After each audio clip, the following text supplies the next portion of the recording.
এবার নেইমারকে বিশ্বকাপ স্কোয়াডে নিতে সরাসরি নির্দেশ দিয়েছেন ব্রাজিলের president Lula da Silva. Coach আনচেলত্তির জন্য দিয়েছেন বিশেষ বার্তা। তবে কি আবারও হলুদ জার্সিতে ফিরছেন নেইমার? ফিটনেস আর ফর্ম ঠিক থাকলে কি বদলে যাবে পুরো সমীকরণ? নেইমারকে ঘিরে ব্রাজিল দলের নতুন অধ্যায় আর প্রেসিডেন্টের বিশেষ বার্তা নিয়ে আরো বিস্তারিত প্রতিবেদনে। আবারও আলোচনার কেন্দ্রে নেইমার। এবার তাকে নিয়ে কথা বললেন খোদ ব্রাজিলের প্রেসিডেন্ট লুলা দা সিলভা। একই সাথে কোচ কার্লো আনচেলত্তির জন্য দিয়েছেন বিশেষ বার্তা। প্রেসিডেন্টের মতে নেইমার যদি পুরোপুরি ফিট থাকেন তাহলে তাকে জাতীয় দলে ফেরানো উচিত। তিনি বলেন, ব্রাজিল দলে নেইমারের মতো অভিজ্ঞ একজন ফুটবলারের এখনও প্রয়োজন রয়েছে, বিশেষ করে ২৬ বিশ্বকাপকে সামনে রেখে এমন একজন খেলোয়াড় দলের জন্য বড় সম্পদ হতে পারে বলেই মনে করেন তিনি। এখানেই শেষ নয়, ব্রাজিল কোচ কার্লো আনচেলত্তির প্রতিও দিয়েছেন স্পষ্ট বার্তা। লুলা মনে করেন আনচেলত্তির উচিত নেইমারের সাথে সরাসরি কথা বলা।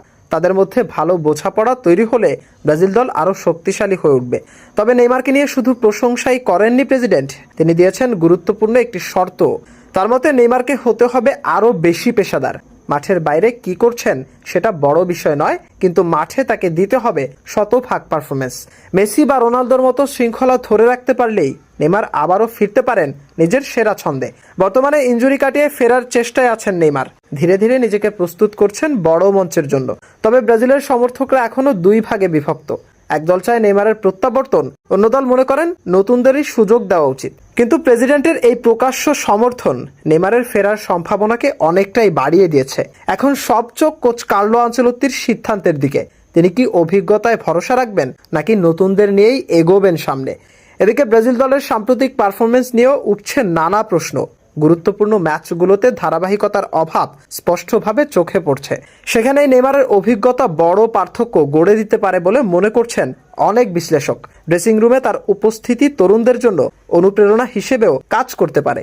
বিশ্বকাপের মতো বড় মঞ্চে চাপ সামলানোর অভিজ্ঞতা খুব কম খেলোয়াড়েরই আছে, আর সেই জায়গাতেই আবারও সামনে চলে আসে নেইমারের নাম।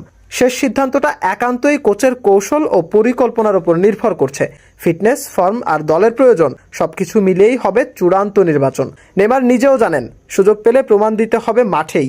এখন অপেক্ষা ব্রাজিল স্কোয়াড ঘোষণার আর নেইমারের ভাগ্য নির্ধারণের। শেষ পর্যন্ত প্রশ্ন একটাই, ২৬ বিশ্বকাপে ব্রাজিলের জার্সিতে আবারও কি দেখা যাবে নেইমারের ম্যাজিক? মাশরাফি, নিশানা স্পোর্টস।